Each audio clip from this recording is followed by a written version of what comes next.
and the game can't move around, can't move the camera, that kind of thing. So what we'll set up is there's actually quite a lot of assets already available for Unity, which is quite useful. So we're going to use one called the RTS camera, which I'll just drop up.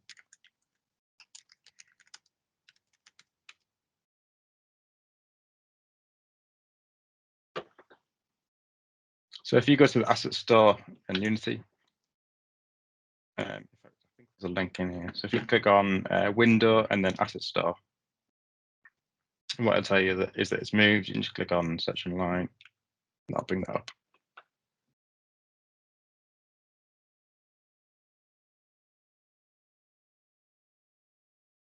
So there's plenty of things in here like trees, landscapes, that kind of thing, but also the RTS camera is quite useful for what we're doing.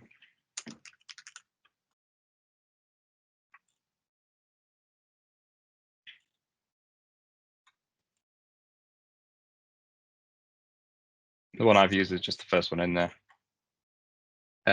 So if you haven't brought it in already, one thing you'll need to do is set up an account and log in. And then it'll have something like add to Unity or something similar there. I can't remember what it says now. Once that's added, just click open in Unity.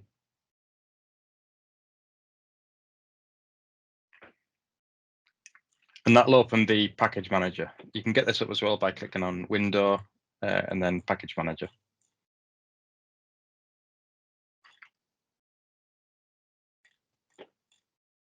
So what you want to do is make sure that you click on this little drop down here. It might be on one of these other ones. If you just click on My Assets, that'll bring the ones that you've already added. Scroll down to RTS Camera. And then click Import. That'll give you a list of things, like everything it's going to bring into it. Sometimes you don't need everything, but for now we'll just bring everything in there.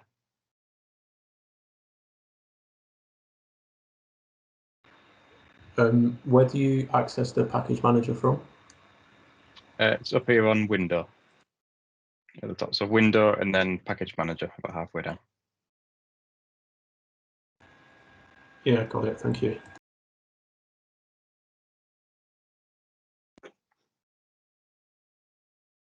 So if we close that, back in that asset browser down here, it'll drag to this new folder, RTS camera.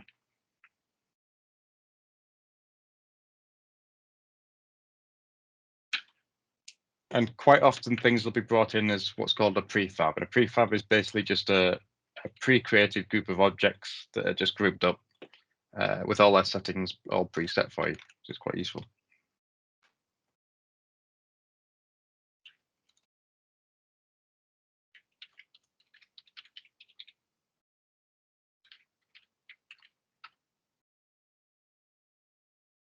So what we'll do is this blue prefab object here, if you just drag that straight into your scene, we'll drop it in the hierarchy this time.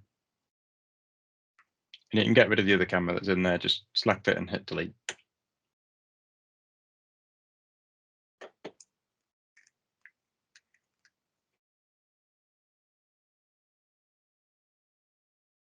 So in theory, this should allow us to drop into play, and basically you can now move around just with WSA and D.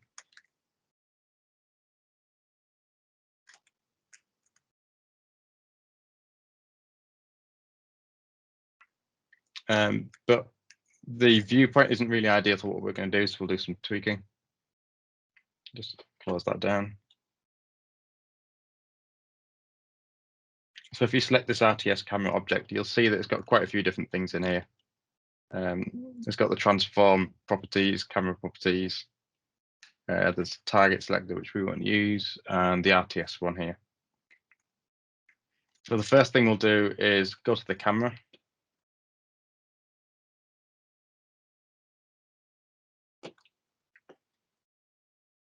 And you've got a few settings, so you could set the projection to either perspective or orthographic.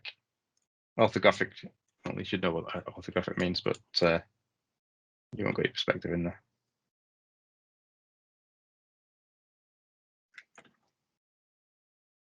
In orthographic mode, in fact, what we'll do first is just move the camera so we can see what's going on. So if you just select that camera RTS object, move it around a bit, rotate it so that you can see everything from an angle.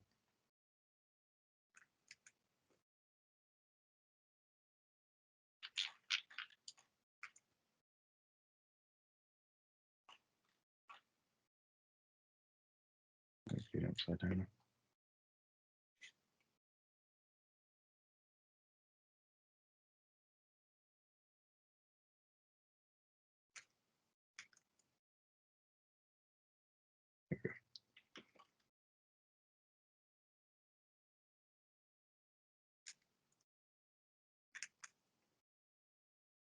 So there's a couple of things that you'll want to change in there.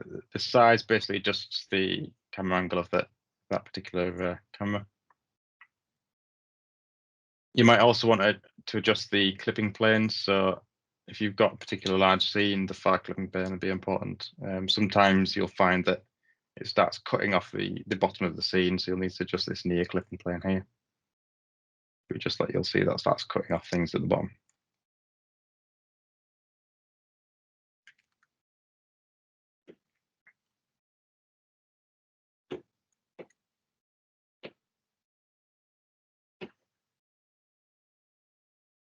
So once you've got that set up, just close that tab, go down to the RTS camera script. And there's a few things in here that we could do with changing. So things like the movement speed, you'll see that with just the box in there, it's not too bad. It's a little bit slow, but when you start getting a big scene, then that'll just be way too slow. So if we just switch the movement speed to, let's try 10.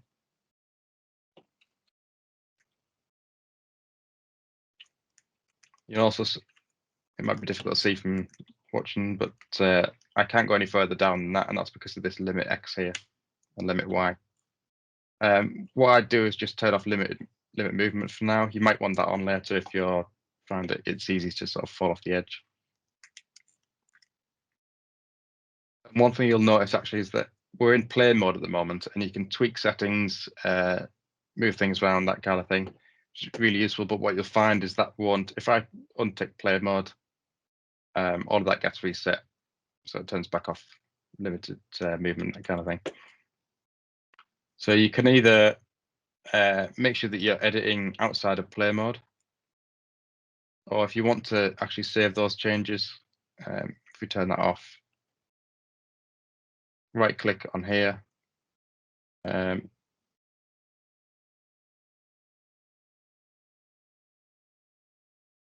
copy component, and then base component values.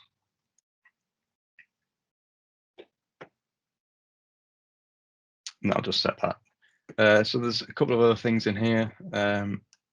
You may or may not want screen edge input, which basically means you can move the mouse to the edge and it'll move the screen. Mouse panning, that kind of thing. Rotation you might also want on, so same as the movement, it's quite slow rotation, so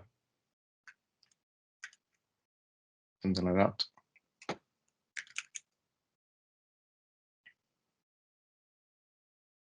And also the height is going to need a bit of playing around with. So I think what I tend to do is turn off auto height.